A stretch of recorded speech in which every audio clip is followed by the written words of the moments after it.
வாழ்க வளமுடன். வேள்பாரி தொடர்பதிவிற்கு உங்கள் அனைவரையும் வரவேற்கிறேன். முதலில் இந்த கதையை சுமார் 3 வருடங்களுக்கு முன் டெலிகிராம் ஆப் மூலம் என்னுடைய தோழி கோவை சுப்புலட்சுமி அவர்கள் அனுப்பி வைத்தார். அவ்வளவு சுவாரஸ்யமான இந்த கதையை ரசித்து படித்தேன். ஆனால் இப்போது இந்த கதையை பதிவிடும் எண்ணம் இன்னொரு தோழியான கோவை விஜயலட்சுமி அவர்கள் தோண்டுகோலாக இருக்க இந்த முயற்சியை தொடர்கிறேன். முதலில் அவர்கள் இருவருக்கும் நன்றி கூறுவதுடன் உங்கள் அனைவரையும் வணங்கி தொடர்கிறேன். இது சங்ககாலத்தில் நிகழ்ந்த உண்மை கதை அமைப்பு. வேளிர் குலத்தைச் சேர்ந்த வேள்பாரி பரம்பு நாட்டின் அரசர். தமிழ் இலக்கியத்தில் கடையேழு வள்ளல்களில் ஒருவராக அவர் நினைவு கூறப்படுகிறார். பெயர் வேள்பாரி, வம்சம் வேளிர்குலம், நாடு பரம்பு நாடு, இன்றைய திருப்பூர், கொடைக்கானல், தேனி பகுதிகள். மேலும் கோபிசெட்டிப்பாளையம் அருகில் இருக்கும் பாரியூர் மற்றும் பாரியூர் கொண்டத்துக்காளியும் இந்த கதையமைப்பிற்கு நெருங்கிய தொடர்பு இருப்பதாக கூறப்படுகிறது. தலைநகர் பரம்புமலை. வேள்பாரி இயற்கையோடு இணைந்த ஒரு மலை மன்னனாக திகழ்ந்தார். மேற்கு தொடர்ச்சி மலையில் வாழ்ந்து வரும் 14 இனக்குழுக்களுக்கு தலைமையாக இருந்தது வேளிர்குலம். அதன் தலைவன் பாரி. அந்த காலகட்டத்தில் மூவேந்தர்கள் சமவெளியில் ஆட்சி செய்கிறார்கள். வேளிர் குலத்தின் வசம் இருந்த தேவவாக்கு விலங்கை மூவேந்தர்களில் ஒருவரான குலசேகர பாண்டியன் அடைய நினைக்கிறான். குறைந்த மக்கள் தொகையுடன் இயற்கையோடு இசைவாக வாழ்ந்த அருமைமிக்க நாட்டை ஆட்சி செய்தார் வேள்பாரி.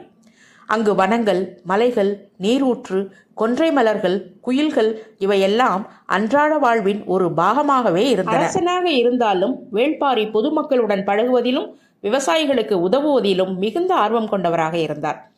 இயற்கை மீது இருந்த அலாதியான மரியாதையால் வனங்கள், குலங்கள், மரங்கள், மலைகள் இவையெல்லாம் பாரிக்கு புனிதமானவை. மரங்கள் கடவுளைப் போலவே காக்கப்பட வேண்டும் என அவர் நம்பினார்.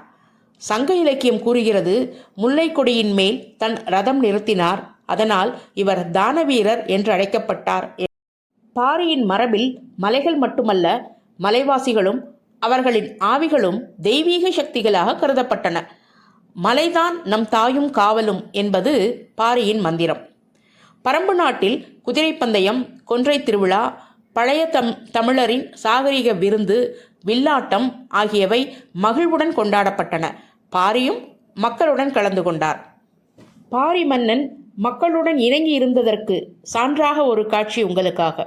ஒரு நாள் ஒரு சிறுவன் தன் வீட்டில் கறந்த முதல் பசும்பாலை கொண்டு வந்து முதலில் பாரிக்குத்தான் கொடுப்பேன் என்று ஆசையாக கொடுக்க, வேள்பாரி மகிழ்ந்து, உனது சிந்தனையே எனக்கு பரிசு, அந்த பசுவும் உனக்கு வேண்டியதை எல்லாம் தரட்டும் என்று வாழ்த்து கூறி அனுப்பி வைத்தார்.